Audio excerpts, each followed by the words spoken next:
Welcome to episode 38 of the While She Naps podcast. I'm Abby Glassenberg. Today we're talking about craft conferences with my guests Delilah Snell and Nicole Stevenson. Delilah and Nicole are the co-organizers of Patchwork Show and Craftcation conferences. Delilah Snell has had a variety of creative jobs. She's owned a retail store, been a teacher of food preservation, owned a food business, and consulted with food businesses, and she now consults for weddings and events with her business, Awesome Day Productions. Delilah Snell, welcome. Welcome. Thank you. Thanks for coming on the show. Yeah, I'm excited. Nicole Stevenson is a writer, illustrator, maker, teacher, and creative business consultant. She's also held a variety of creative jobs, including time as a street artist on the Venice Beach Boardwalk, costume designer in Hollywood, DIY workshop instructor, co-founder of a nonprofit that produced art shows benefiting charities, owner and designer of Random Nicole, an art-inspired clothing line carried at over 250 locations, and owner of a craft workshop studio and retail store, The Craft Kitchen. She has a bachelor's degree and master's degree in creative writing and is currently working on a nonfiction book about her crafty adventures. Nicole can be found creating illustrations and designs for Show and Tell Design Studio. Nicole Stevenson, welcome. Thanks, Abby. I'm super excited to be here. Yeah, thanks to both of you guys. So, Nicole, you are Delilah's niece. Is that right? Yes. Okay, so how does that work? Who's related to whom here? That might need to be a completely separate podcast.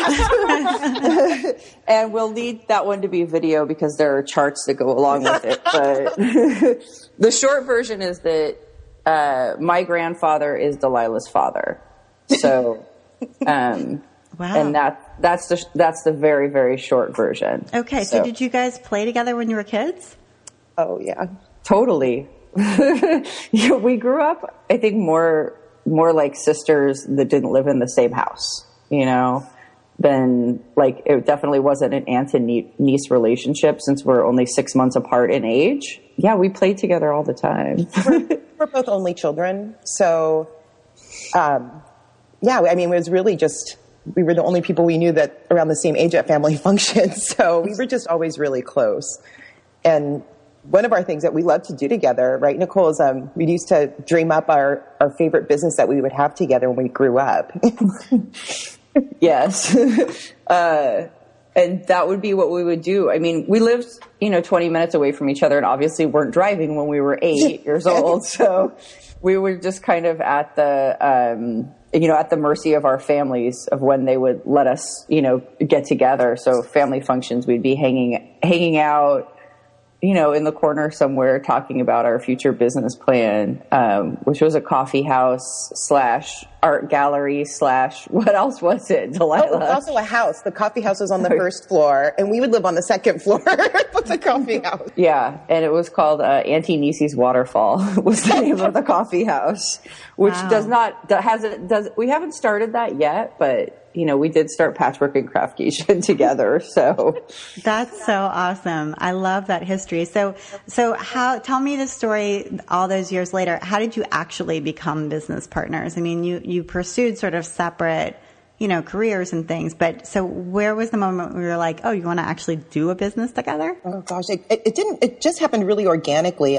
Nicole, moved to Orange County and we were living in the same house. So we had that part of the business plan together. And she had just done a show in Orange County that probably didn't go as well as she had planned. A craft show was what kind of show it was. A craft show, yeah. Yeah. And so we were drinking wine in the backyard and we were talking about the show and yeah, we were drinking wine in the backyard. And I was kind of complaining because before I moved, I grew up in Orange County and then I moved to San Francisco and then I moved to LA and Hollywood and then I moved back to Orange County. And whenever I wanted to do a craft show, I had to drive to LA or San Francisco or even San Diego. There were shows down there. So I was kind of complaining to Delilah about how excited I was for this first craft show in Orange County and it didn't go very well. and what a bummer it is, because there were so many other makers at this show that were kind of like, oh, you know, like they finally thought they had something in their community, and then it just kind of petered out. And then I also had been doing craft shows for 8 years or something. So I felt like I kind of knew something about what was done right and what wasn't, you know, since I was a vendor at hundreds and hundreds of craft shows, ranging from like me setting up in someone's living room to, you know, a trade show, or, you know, every kind of different scale of events. So Delilah and I were talking, and we knew people who were talented in the area. Like, we got to do something about this. Yeah. And Delilah was such a part of the community. We started our first show in Santa Ana, and she, you know, was part of a group that started a farmer's market there, and, you know, is buddies with all the police officers. They're like, hey, Delilah, what's up? You know, she just, you know, goes and does what people in communities normally don't do, which is sit in on town hall meetings, you know, and like go to city, you know, whenever cities have their meetings and stuff, and just really involved in the community. And then I knew a lot of makers and crafters and artists from, you know, my 8 years of vending. A lot of them did live in LA, but there were some that I was starting to meet in Orange County, and we were just like, let's put on our own craft show, you know, and that was kind of how it happened. Yeah. And first we were thinking, where are we going to do this? And I'm like, I have a parking lot in the back of my store, even though it wasn't my parking lot, but I'm like, hey, it's a space. So we just did it. And it turned out, I mean, we were so nervous. I don't think we slept for like 2 days leading up to the show. And we had 20, I think we had 20 vendors and about 500 people showed up. Wow. And we're like, and people were constantly that whole day, when's the next one? When's the next one? I'm like, okay, I guess we're going to do shows. So just took off from there. Tell me about the difference between the SAD craft show, Nicole, that you attended, where everyone who was vending was sort of like, oh gosh, you know, and to this new show that you invented, Patchwork Show. Like, what makes a good show? Curation. So, you know, having a jury in place to review the applicants, instead of it being just, oh, send in your $25 and you're in. So that the whole show has, you know, an aesthetic and a branding, which I think is important. And then also, I mean, at that particular show, there weren't enough guests that came, you know? So I always say that part of a vendor's show, you know, it's the producers and the vendors that get people to come to the craft shows. But then once the people are there, the producers can't make people buy anything. That's the vendor's job. Then the vendor has to turn into a salesperson. But there wasn't even an opportunity for me to interact with customers because there were so few people there. And there wasn't really like a presence from the organizers. You know, Delilah and I try to walk around at our shows and, you know, make sure people know who we are. You know, hey, I'm Nicole, I'm Delilah, I'm the co-producer of this, you know, thank you for being here. And just really try to show our gratitude to our vendors, because without them, we wouldn't have our show. Right. And one of the differences between not that particular show, but other shows that I did that was something that I wanted to be different when Delilah and I started ours, was price. So a lot of the shows that I did, there was one particular show in San Diego that was, I mean, it was my best show. And my little group of makers were just like, yeah, we can't wait to do this show. We looked forward to it, and we used to do really well. And then they kept raising their price and raising their price and raising their price, which everybody has to raise their price, you know, like $5, $10, $15, but I'm talking, you know, $50 to $100 each show, you know, so like in a year it would be, you know, it would go from $200 for the show. By the end of the year, it would be $400, you know, and you're getting the same thing. And so smaller people got priced out, you know, and we couldn't afford to do it anymore. So they just started letting, you know, people that they let anybody in, basically, because they weren't getting enough people. Mm-hmm. Yeah. So even though, you know, Delilah and I do raise our prices, we do it very incrementally, and it's always, you know, really well thought out and for a reason. And I don't think we've ever raised our prices more than, you know, $10 between shows, you know, so if it was, you know, $140 in the spring, it might be $150 in the fall. And we don't just do it arbitrarily. We do it when, you know, a cost of ours goes up and we need that covered. Right. It sounds like getting the right mix of vendors there is really what it's all about, because that's the content that you have to offer. So having the right price to attract, enough vendors who are a little bit smaller, a little, sort of starting out, but still, keeping it juried. And so you've got a selection there that people really enjoy buying from and look forward to buying from again in the future. Yeah, totally. Yeah, I can see that being so true. And what were you selling, Nicole, all those years that you were vending? I started out selling paintings, so my artwork, and that was when I started on the Venice Beach Boardwalk. And then I did paintings and put them on purses, so I started doing some purses and accessories. And then where it ended up, 10 years later, was that I was mostly doing clothing, and it was, T-shirts and skirts and whatever, hoodies, and screen printed with, I would do drawings and then turn them into screens, screen print them, and then do appliques on all of them so that they were all one of a kind. Okay, so that was the Random Nicole line. Mm-hmm. Okay, cool. All right, and so now, so that was a couple of years ago when Patchwork Show started. So what does Patchwork Show look like now that it's sort of matured a little bit? Well, we're definitely a lot more official. When we started our first show, we didn't tell anybody that needed to know that we were doing the show, aka the city and health department. And now that is a very big part of what we do now. And it was funny. I think it was maybe a year or 2 years after we started, I finally got a call from one of these cops that I know, and he's just like, Delilah, I'm getting too many faxes. You have to file for a permit. I'm like, okay, I guess we're an official show now. So there is a lot more paperwork, and we have a lot more locations. We have Long Beach, and a few years ago we started a show in Oakland at Jack London Square, and now we have, I think our show coming up on the 30th is in Santa Ana, has about 200 and something vendors now. So we went from 20 to 200 plus. And that seems to be up around 150 to 200 now per show. So Okay. we've definitely grown. So you guys are sort of pros now. I mean, you've got multiple shows going. They're growing in size. So tell me, like, what's something that can really go wrong when you're planning a craft show? Because, I'm sure there are these moments of high stress where you're just like, oh my gosh, I can't believe this is happening. So tell me one of those stories. Oh, this is a recent thing that just happened. We've been doing our Long Beach show for, 4 or 5 years. And we've always been in the same location. And usually a couple weeks after we have our event there, we put in a reservation for the date for the next show, which we did. And I guess the city double booked our space and didn't tell us until 4 weeks before the event, when we had already spent thousands of dollars on printing material that had already been spent. It's actually being sent to my house when we're being told we can't use our location.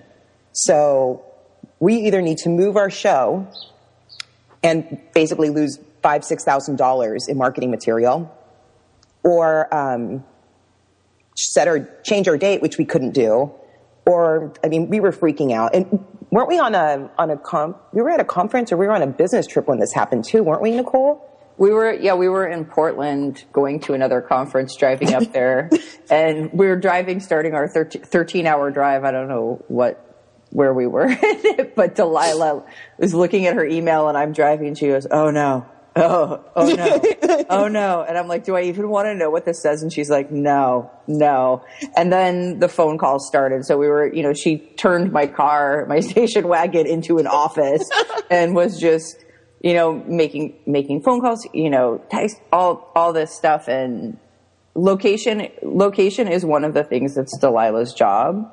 Like, cause we have separate jobs with all of our events. Like, and since that was, her job, I was there to support her, but I was like, I don't know how to explain it. It was her thing that she was in charge of, and she was telling me to calm down, So I was like, okay, she's like, don't worry. I'm going to figure this out. I'm going to get this handled. And because so many things have gone wrong in the 8 years we've been doing stuff, and if it's something that's on Delilah's side, she fixes it. She always fixes it. It finally is it only took me 8 years to learn that when she says, don't worry, it's going to be okay. I'm like, okay, it's going to be okay. So were you able to get the other thing that was booked there moved? No, it was actually the university that was using it. And I guess when they filed for their permit, it came from 2 different departments. Oh. So they didn't know until much later, which is why we got kicked out. But we've been doing our show there for a long time. We get a lot of people, but when we come up against the university, right, we're going to lose. So we were very, very lucky that there was a park on the other side. We're right next to a bridge. On the other side of this very short bridge, there was a large park. Okay. Granted, we've never done an event on the grass before. We've never measured on the grass. There were a whole bunch of trees that we had to navigate around, but we figured it out. And it actually ended up turning, I would say we're probably going to keep our show there now. It actually created a better environment. But, it would have been nice to have more time to figure this out. It's funny, though, how sometimes those things become a mixed blessing. And you're like, if that had never happened to us, we wouldn't have realized that we could do this outside across the way. And it would be really nice. So, but yeah, I mean, I've planned enough events in my life to know that there's always these moments where you're like, oh, my God, I can't believe this is happening. Yeah. For sure. So, okay, so that is one of the 2 shows you produce. The other show you produce is Craftcation, which is a craft business conference. And from what I understand, this idea for this conference was conceived also on a road trip. You were, I think, on your way to meet with the town of Ventura about something else, but then came up with this idea and presented it to them instead. Am I telling that story right? Correct. Yeah. So tell me how it happened. Delilah, you tell this. So it was the day after Carmageddon. Anybody who lives in California remembers this. I guess a portion of the 405 freeway was going to be shut down for the weekend. And basically all of Southern California freaked out and nobody drove their car for the whole weekend. So people thought, it was just going to be massive traffic everywhere. And the day after, every car was on the road. And what was supposed to be a 2-hour trip to Ventura turned into a 5-hour car trip to Ventura because there was so much traffic. And, for us, that was actually a good thing. Every time we were together, we just feed off of each other and brainstorm. And the city of Ventura brought us up there to talk about patchwork. They wanted a craft festival there, and they had been, courting us for a year and a half when we finally took the drive on the worst day ever. And as we're driving up there, we're just talking about things that our vendors needed. And typically before our show season, we have a vendor mixer to kind of, get them ready and excited and answer questions. And usually we'll do a presentation on PR or marketing or something like that. And that is such a good idea, by the way. Yeah, it really gets the vendors together, and especially people who are just starting to do shows. It gives them a sense of community because it's so hard to connect while you're at the show because you're busy working. Right. So what would end up happening at these mixers, people start raising their hand. They're like, what's sales tax? How do I charge a credit card? I mean, these very basic business questions. And it would turn into an hour-long discussion of Business 101. And Nicole and I were talking about these issues that vendors are having and these questions that they constantly ask. And, wouldn't it be great to kind of do something for them where it's just a weekend of learning and exchanging business skills? And, there's only so much information you can trade while working. Really just dedicate a certain amount of time to doing this. And Nicole had talked about wanting to do a retreat where you can craft and, learn from makers and kind of, have like a little retreat where you kind of get the creative juices flowing again. Because I know a lot of makers, and we have this ourselves, but, you kind of burn out a little bit when you're making the same thing over and over again. And sometimes it's good to try another discipline just, to give you new ideas and spark the imagination and get the creative juices flowing. So we're sitting in this car and talking about this craft experience, this craft retreat, and then business advice. And Nicole said, I want to have a craftcation, like a craft vacation. And we just started talking about ideas. I'm writing as she's driving. And we had a 1-page set of ideas. And we met with the city of Ventura. And it's at the end of our meeting, where the whole time they're talking about Patchwork Show, we sat down with them and we're like, listen, we totally understand that you want patchwork here. But Ventura is very much a kind of a destination, cute little artsy getaway place. And we have a better idea. We want people to stay here for 4 days. And we'd love the city to sponsor this. And we think you get a lot more out of this than a craft festival. And he was kind of, the gentleman we were talking to is a little, really, well, he wasn't even expecting this. It was out of left field. And was like, okay, well, I'll take it to the city and see what we can do. But are you sure you don't want to do Patchwork Show here? And we're like, yeah, I think this is what we want to do. We felt really strongly about this, and it was just so quick and organic. And a month later, we get a call from him saying, okay, we'll host your conference and we'll give you the keys to City Hall so you can host your workshops here. And, when do you want to start?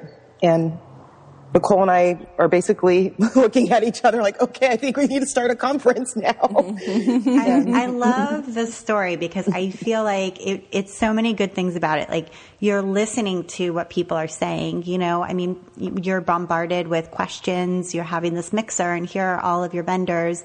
And, you might assume, they already know about all of these different sort of business concepts and ideas and have that all perfected. But of course, nobody has all of those things perfected, and everybody wants to learn and, make their business stronger and more profitable and just have a smoother, situation. So they're asking, and you can see there's a demand for this, and you listen to that demand, and then combine it with creativity and making and knowing that those same people could also benefit from trying their hand at something new and, having some sort of relaxation time and making something different from what they're typically making.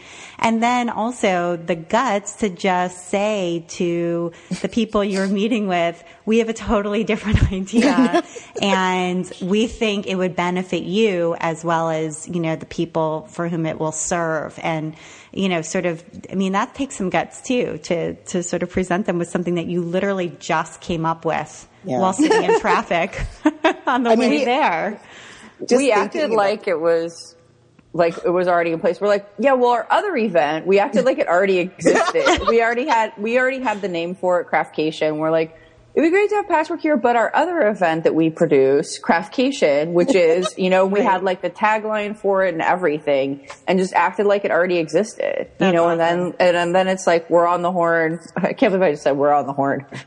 I don't even know what year I think it is. Anyway, we're on the phone, and we weren't even on the phone. We were emailing. This was in 2000. So anyway, we're emailing our, web girl, we need a website fast. It's called Craftcation, and I'm sitting there in the car doing, because I do all the design stuff. So I'm doing like mock-up designs and stuff in the car. And we're just like, okay, this has to go. It has to go now, But I think when you have that kind of momentum, that's when you're onto something, because I'm sure you're both really creative people, you're businesswomen, and I'm sure other ideas have occurred to you over time. This wasn't your only idea, right? Like, other ideas come to you at different times. You probably throw them off each other or just think about them yourselves. And you might think about them for a few minutes and it fizzles, or you're like, oh, that would be cool, but not for me. Somebody else should do that or whatever. But when you have this back and forth and you're like, okay, we have an idea, we have a brand, we have a name, we have, we're ready to go, then this is the one. Oh yeah. We had 20 workshops already written down by the time we met with the city.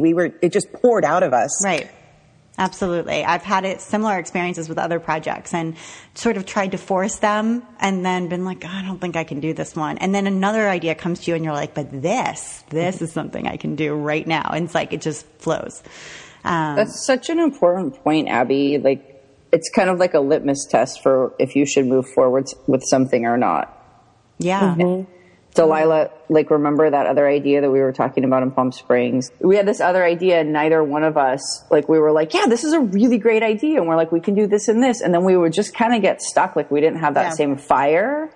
And then it finally got to the point where, one of us said to the other one, I'm not really into this. This needs to be done, but I don't feel it. And then the other one was like, okay. And then it was just done. Yeah, but that's an equally important conversation, whether you have a business partner or you're just working on things on your own. At a certain point, to say to yourself or to say to your partner, you're like, I don't think so. And let's just decide now, this isn't the right thing. And we're just not going to keep going, because all of those ideas require a lot of energy. They require time. Sometimes money has already, been put behind it. And at a certain point, when you realize, backing out is the best thing you can do. Yeah. So it's hard and it's scary going to your partner and saying, I think I'm more scared of that stuff than than Delilah is in some ways. And like with that in particular, I was like, oh my gosh, okay, when am I going to tell her that I'm not into this idea? And then what if she gets mad, or what if this? And I'm just like, hey, I'm not really. And she's like, okay, yeah, that's fine. And I'm like, okay, why was I agonizing over this for, all these weeks? Right. Yeah, totally. So, okay, so cool.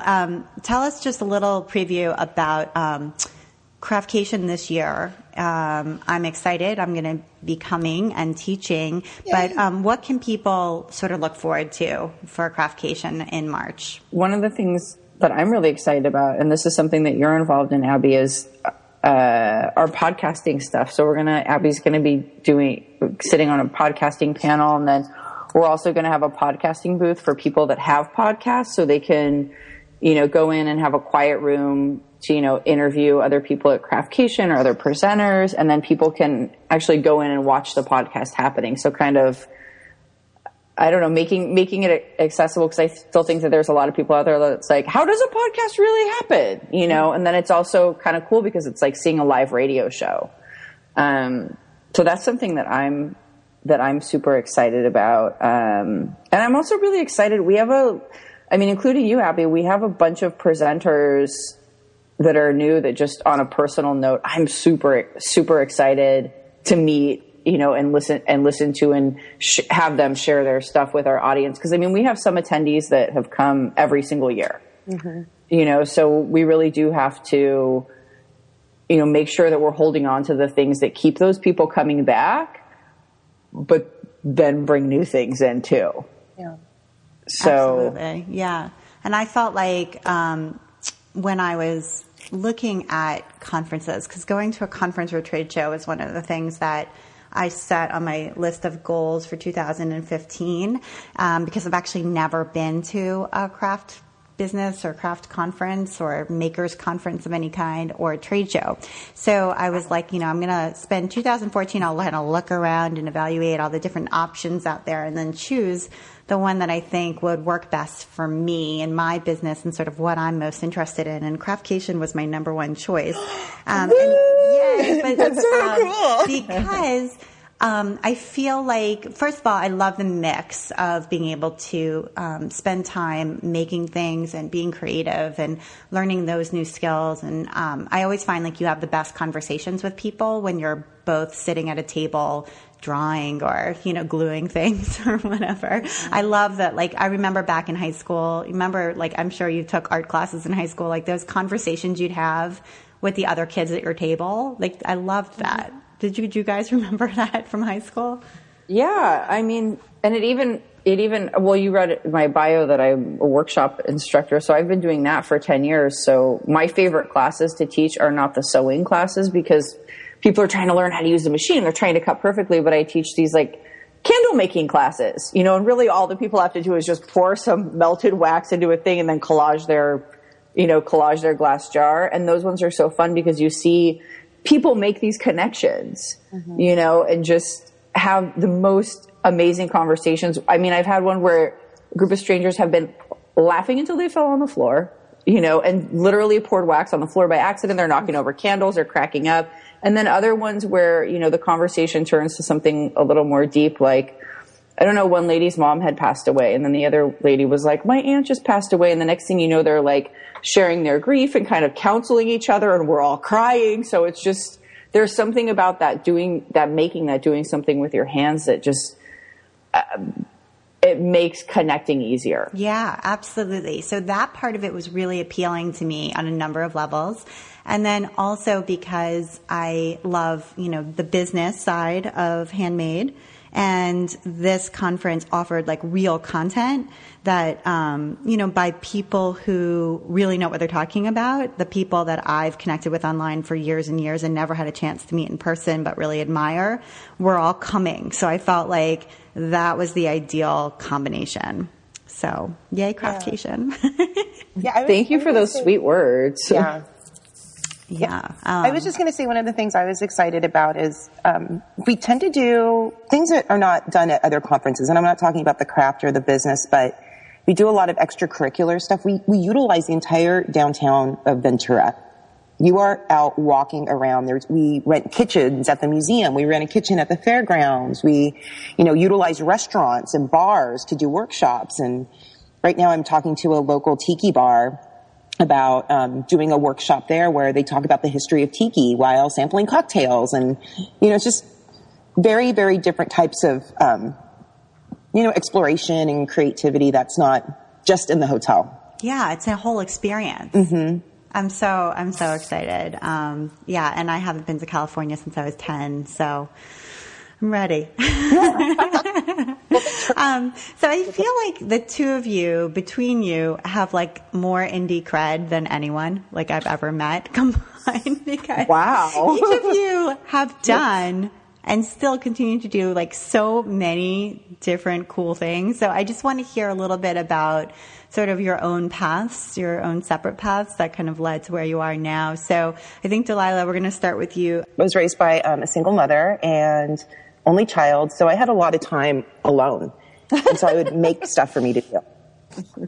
And we didn't have a lot of money. So I remember one of my, I don't know if you know this, Nicole, remember this, but I used to take my mom's shoe boxes and I would tie a string through it.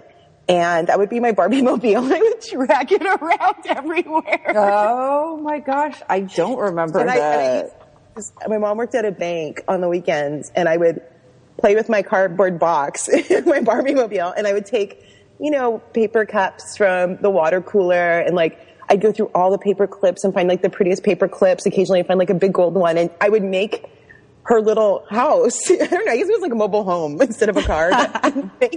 This whole design out of tissue paper, paper clips, and whatever. So I was always doing stuff like that to keep myself entertained.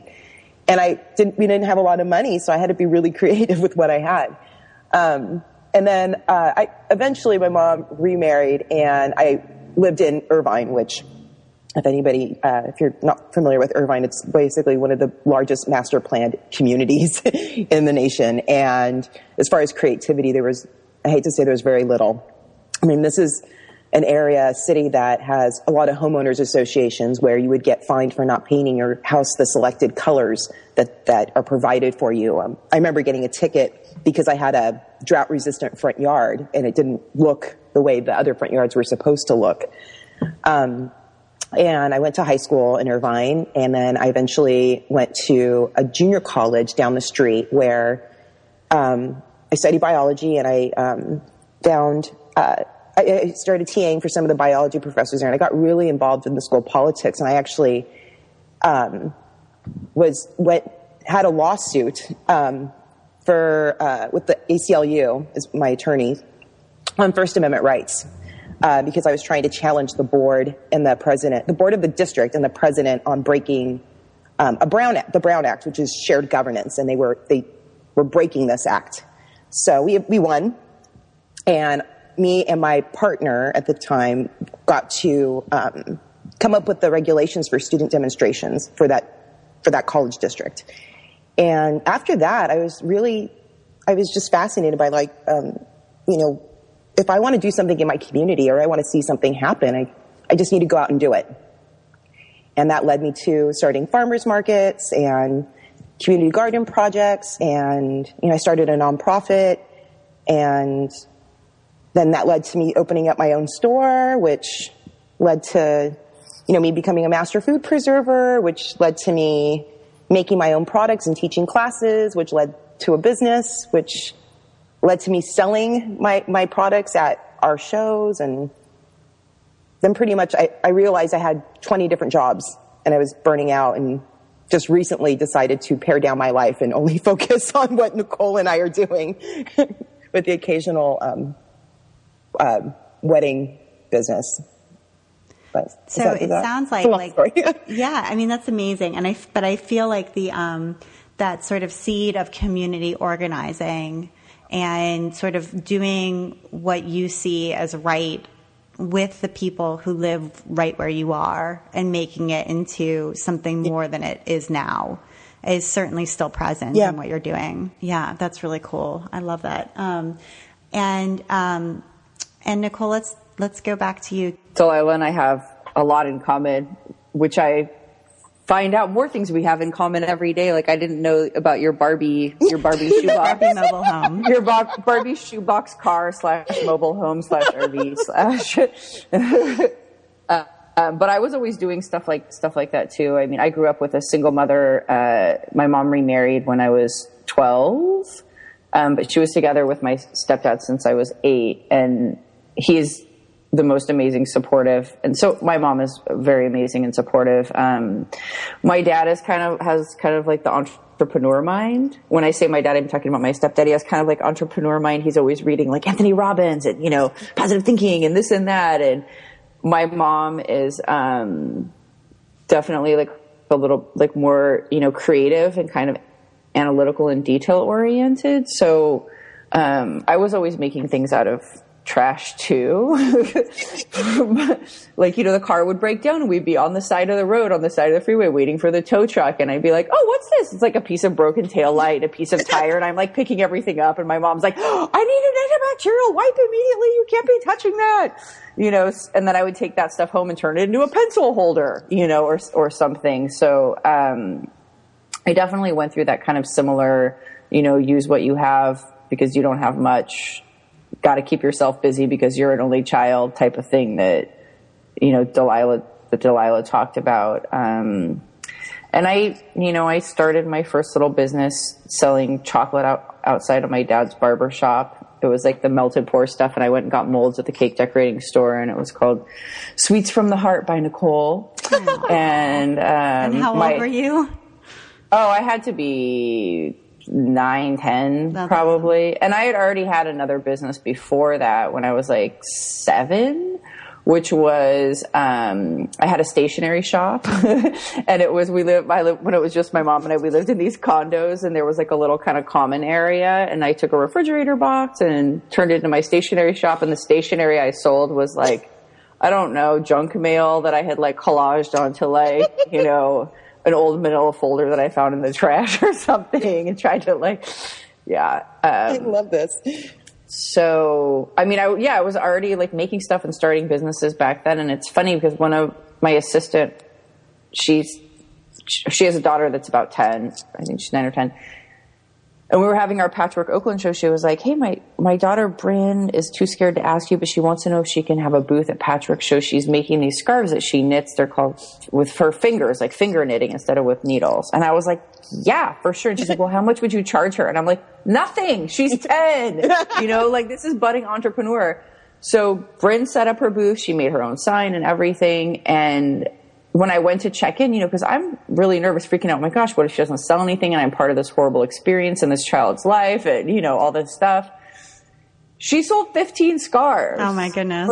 11 scarves at like $15 each. And I was like, you did better than some of the like regular vendors probably, because she was out there being a good little salesperson, talking about her stuff. And I mean, aside from that, her scarves were cute. So, high school, and I went to girls' Catholic school for high school. I went to college for creative writing, got my bachelor's degree and my master's degree, and then was just a couple months away from getting my, MFA, which is like equivalent to a PhD, also in creative writing. And this was just this past May. I took a pause in that. And, much like Delilah, got rid of her store, I took a pause in my random Nicole business and a pause in pretty much everything else I was doing besides Patchwork and Craftcation, and just kind of focused on that for a year, kind of thought about what do I love doing. And that's when I started getting back into illustration and art and design. So tell me, so you have this really beautiful, business now where you're making illustrations for people, and I went on your site to take a look at them this morning, and I realized that you made Carrie Chapin's business cards and her like little picture of her, which I love so much, and I'd always admired, and I didn't know who did them, so now I know it was you. Oh, I'm glad you like them. I loved doing that stuff for her, and her podcast, I think, is coming out this week. It is. I'm so excited. So tell us what do you do for Show and Tell Design Studio? Like, what is that all about? It's design and illustration. So, I do all of our patchwork and craftcation posters and postcards and all of that kind of stuff. That keeps me pretty busy. And then on top of that, I mean, it's really just been word of mouth. I haven't done any. I don't really have time to do it full time. So much like Delilah's, wedding side job, it's just kind of word of mouth, because that's really all we have time for, is like maybe 1 or 2 projects a month. Like I can take on 1 or 2 illustration things a month. And I don't know, like Carrie came to me and, she was like, I love your illustration. I'm like, what illustration? She's like, you do all the patchwork cards and stuff, right? And I'm like, yeah. And I'm like, oh, I guess I'm an illustrator. It's like, once again, that kind of falls into it. But then also everything's cyclical, because I mean, I started out painting. I started out writing. I mean, since I was a little kid, like I always wanted to be a writer. I wrote a book in 6th grade, a book, I'm doing finger quotes right now. It was about like a girl and her horse or something, ridiculous like that. But, and I always felt like I had to choose. So when I went to college, I chose writing, but then I was always making art in college, like weird sculptural found object, crazy stay up late kind of stuff. And I guess it's just really been in the past like few years that I'm like, I don't have to pick anything. I can be, a writer, and I can also be a maker, and I can also be an event producer, and I can also be an illustrator. And, it's been hard to, kind of to come to terms with that and accept it, especially when somebody asks you, what do you do? I'm always just stand there dumbfounded. It just happened the other day, and I turned to my husband and I'm like, what do I do? And he's like, she's a media mogul. And I'm like, what's a media mogul? And I'm like, I don't think my job has anything to do with media. And, and so then I said, I'm an event producer. I'm a this, I'm a that, I'm the other. But, I know if you ask my husband, he'll tell you that I'm an internet micro celebrity, which is so not helpful. Like, don't tell people That's that. Awesome, though. I love that. I love that.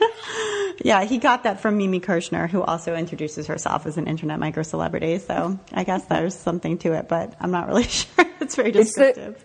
It's the new, how it's like people. I'm not trying to offend anybody, but people were calling themselves storytellers. Oh yeah.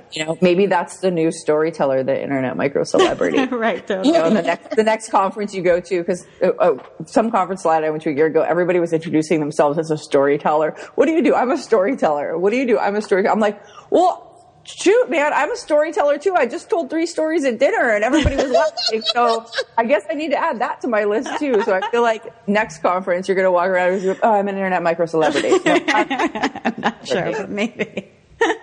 So. Okay, awesome. So if it's okay with you, I'd like to get into our recommendation list, because you guys have some really good things and I want to make sure we get to at least a bunch of them. So, Nicole, I think we'll start with you, and you wanted to talk about a book from 99U. I love 99U, and it's called Manage Your Day Today. I haven't read this book, so what's it about? You should read it. I probably should.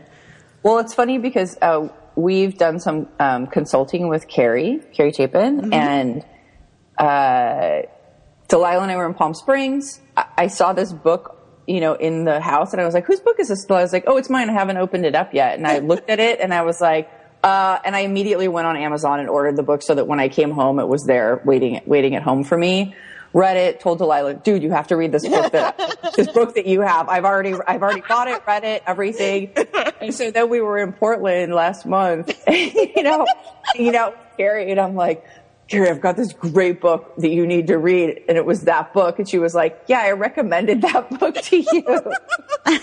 So it came full circle. But I think that it's also important to see how much, especially with books, Carrie recommended it. Delilah bought it. I saw that Delilah had it. I bought it. That's already 3 books that sold just from, one sense of somebody being like, you should read this. Yeah. Just the power, especially in our, DIY creative business community of a recommendation. But anyway, this book is great. I don't even know how to talk about it, but each little like chapterette is by somebody else, and they kind of address the process of working. So, somebody might talk about, figure out the time of day that you work best. But there are also kind of like stories from these people's businesses and lives in there too. And it really is, it's about the process of working and how to be more efficient. I'm with any kind of art, whether it's business or painting or whatever, I'm always most fascinated by the process, like how and why and where and when we do what we do. And that's what this book is about. It's kind of like Bird by Anne Lamott for writers, but it's like for business or something. Yeah. So that sounds terrific. I'm going to add it to my wish list. Cause I love all of that. I love the process, and I love thinking about the way that we work and approach, getting our to-do list accomplished. And, I think that's something that a lot of people struggle with. Especially, I don't know, I often feel like sometimes when you go, I think for some reason today I'm talking about going down the wrong road, but I feel like sometimes when I'm being creative and I'm working on something and it sort of isn't working for whatever reason. And, I spent the whole morning trying to draft a new sewing pattern for something, and the shape was not going to go, and I didn't like it. I had to end up throwing the whole thing away. That you can sort of feel like it was a waste of time, like that whole process was a waste of time. But I always have to sit with myself and be like, that wasn't a waste of time. That was a learning experience, and I can apply all of what I just realized from trying to do it this way to my next thing. And often that real frustration and like the agony of having to throw it all away leads to the next great thing. I often find that there's like this downhill and then there's this swift uphill. Like the next thing is awesome. So anyway, that whole process I'm fascinated by. So this sounds like a good book. Okay, Delilah, we're moving on to you. So this is an app called Hours Keeper. So Yes. how does this work? I've never seen this app before. Nicole actually is the one who told me about this, but it's our job manager. So, I have a couple, I'm working on several different projects, and it tells me how much time I'm spent doing these projects. So, for example, if I'm working on a wedding, I'll log in my hours on my phone, and I know exactly how much to bill my client. So it just helps me keep track of multiple jobs that I'm doing. Okay, it's like a time clock. Yeah, time clock. I was trying to think what it was called. Okay, so this would be helpful not only for people who are billing by the hour, which of course that's an obvious fit, but also if you're just interested in evaluating how you're spending your time during the day. Yeah. You could use it. Yep. For that too, which would be good. I saw something, and I don't actually remember what it was now, but it was an app you can get on your phone that will tell you, sort of records how many times you turn your phone on and how much time you spend on your phone during the day, and it will like give you a report. Like it kind of just tracks it. And I'm like, I can't get that because I'm you notice I blacked out completely what it was because I was like, no, I don't want to know. Because seriously, I mean, that would just be too many hours for me. But that's a good one too. So I wanted to recommend a book. I just got this book. I was at Barnes & Noble. My husband and I often go to Barnes & Noble on date night because we don't get to spend time in a bookstore looking at the books we actually want to look at on our own unless we're there without children. So that's what we do. And I bought this book. It's called The Ultimate Sock Puppet Book, and it's by Tiger Candle and Heather Schloss. So this is a book by a couple who have made and sold really adorable sock puppets on Etsy for years. I know because I bought some as a Christmas gift for a friend 5 years ago. So when I saw the same puppets on the cover of the book, I was like, oh, hey, look, they wrote a book now because they were adorable then. And so I like puppets. I make toys. I've not really made very many puppets. I've designed maybe a few. None of them have been sock puppets. I guess I didn't really get how to make a sock puppet something other than just like a sock on your hand. But they totally do get that. And this is an awesome book. I love it. I'm going to write a full review on my blog coming up soon. But It's similar to my book, Stuffed Animals, in that it isn't a project book as much as it is a techniques book. So there's a chapter on beaks, and it shows you all the different ways to make beaks for a bird. If you want to make a bird, there's a chapter on horns. There's a chapter on noses. And it starts out with the most basic thing, like how to make the mouth. And these sock puppets have a real mouth so that you can make it really talk. It's not just like a sock that's over your hand, over your fingers. It's actually like a real mouth where you can put your thumb underneath and make it actually talk. And they tie-dye their socks. So if they're making a giraffe, the sock is tie-dyed itself, which gives it that kind of giraffe skin look. And they have some seriously good techniques in here. I love this book. And it does have templates at the back for you to use to make like tails and, duck bills and elephant trunks and that kind of thing. And then there's like an inspiration section where they have some pictures of different really cool puppets they've made, but there aren't any real projects. It's just sort of you take these techniques and apply them to your own designs, which I think is fantastic. So I really highly recommend it. It's the ultimate sock puppet book. It's not necessarily for kids, although you could do it with an older kid, but it's for people who really want to make puppets. So it's awesome. I'm into it. Now I want to make a puppet. Yeah, totally. Oh gosh. I hope I get to meet them sometime because they're awesome. They're really cool. They should come to Craftcation. Yeah, they should. Craftcation 2016. We'll have to reach out to them. This would be a great project to make because they give you options to both hot glue and sew. And I love that they are so comfortable with like hot glue. Just, you know what? You can hot glue all of this together and you don't have to sew any of it. And I also love that they're really comfortable with craft foam. Like I feel like these are things that are really shunned when it comes to like real sewing. We don't hot glue anything and we definitely don't use craft foam for anything.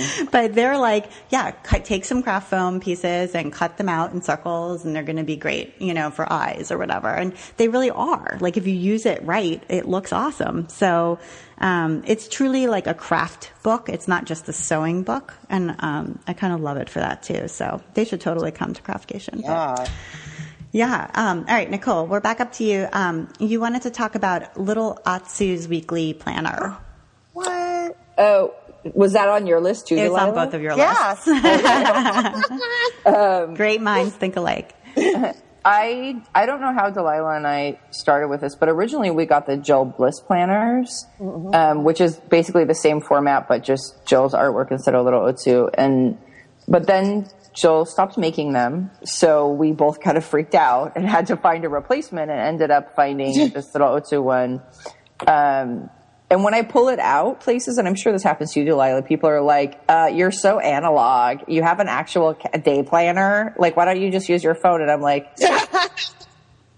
you do things your way. This is how I want to do them. And I'm not letting go. I mean, I still use things like Evernote and stuff, but for my week, I need to have it laid out in this way.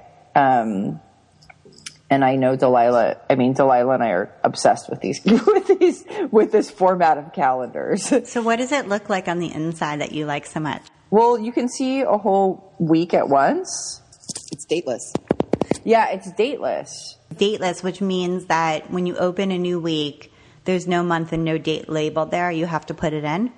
Yeah. So, I mean, you could literally buy 5 of them. And then just save them forever until you can start using it in 2020 or whatever. You don't have to worry about, I need to buy a calendar and it's March. You just start it whenever you start it. And there's also in the front, there's a quick look at the month where you can just be looking at one page and see the whole month.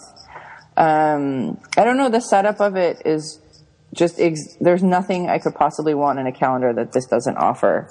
And Delilah, with your thoughts? There's little portions on the calendar that are blank so you can write notes too. Oh, that's nice. Regardless of, writing notes for the day. There's just like little portions. Everything that Nicole said, it's awesome. I love it. Okay, good to know. I am sort of in transition between having a paper calendar and having a digital calendar. And I guess I haven't really settled on which one. I think I'm trying to go digital, but I don't know if it's really working for me. I do really, really like to have it on paper too. So I think I might go back. I don't know. I'm in flux. It's hard. It's hard. Try it out. It's pretty great. Yeah, I do like it. I like to be able to write in pencil and erase and move stuff around. I don't know. It helps me. We also use Google Calendar too. I mean, just so you know, like, I have to have a combination between digital and analog. So, I don't know. Yeah. I know what you mean about the transition. I think it's possibly because I grew up at a time when I always took notes on paper. Like that was, I'm going to be 40 this spring. So, I went to school in, the 80s and 90s. And so we always wrote on paper, and I guess that's the way I taught myself how to learn. And so I can't break that habit, like when I want to compose a blog post, it's like composing an essay, and I did those on the computer. But so I don't like write those out on, in longhand and then type them up, which I think people a generation before me did, and probably still do, because that's the way that they, sort of taught themselves how to learn. But, those habits are very hard to break. So, I think my kids will do everything on the computer with ease, but I'm not really sure I'm there. So, all right, we have time for one more. And Delilah, we're going to do one of yours. I'm looking through here to see which one we should do. But I think we're going to do a really businessy one, which is Fast Scanner. Yeah, it's a scanning app that you basically can take a picture of a document and it turns it into a scan. So a lot of my job is dealing with food vendors and permitting for them and permits for our events and just filing paperwork and sending it to the proper, departments. And this app has just made it so much easier. It's fast. If you have a small food business and you're doing events, this is a lifesaver. It just makes things so much easier. And I noticed that a lot of our food vendors don't even know about this. And it's really, every season I get so many thank yous for showing them this app, because it's just really helped make things fast and simple for them. Okay, so you take a picture with the camera on your phone, and then the picture is a scan is that like a PDF then? Yeah, I think it's a JPEG. Okay. I can't remember. I think it turns into a JPEG. I think you can, and you can either text it or email it. So usually what I do is I just email it to myself. On this app, it's free. You're allowed 3 scans, but you just keep deleting whatever, you've already sent to yourself. So you can just use it, endlessly. You can only do 3 at a time. Got it. Okay, cool. Yeah, that does sound like it would be useful, especially if you're sort of out and on the move and just need to get things done more quickly without having to go back to an office. Mm-hmm. Yeah, that's cool. All right, so I think that was the last of our recommendations. So Delilah and Nicole, thank you so much for taking the time to be on the While She Naps podcast. It's been really great talking with both of you. Thank you, Abby. It's been awesome talking to you again. Yay. Thanks, Abby. Thank you. So, Nicole, where can we connect with you and with Craftcation online? DearHandmadeLife.com will connect you to Patchwork and Craftcation and our blog. And then for my illustration, it's showandtelldesignstudio.com. Okay, perfect. And Delilah, where can we find you? You can find me at Dear Handmade Life or Delilah at Dear Handmade Life if you want to email me. People can still register for Craftcation, is that right? Yeah, they registration is tickets are open. available. Yeah, we usually end registration around February. The hotel is just about sold out, so if you're on the fence about coming, or if you know you're going to come and you're just like waiting for the perfect moment to register, I would at least book your hotel as soon as possible. Okay, good to know. And what are the dates of the show? 26th through 29th of March, 2015. All right. Super. And I'll see you there if you come. So be great to connect with some listeners and blog readers. And I'm just super excited about it. So thank you so much for organizing it. All right. So you've been listening to the While She Naps podcast. I'm Abby Glassenberg, and I invite you to visit my blog, whileshenaps.com, where you'll find helpful information for creative entrepreneurs, as well as tutorials and patterns for making stuffed animals and dolls. And if you enjoy the show, tell a friend about it. Thank you so much, and I'll see you next time.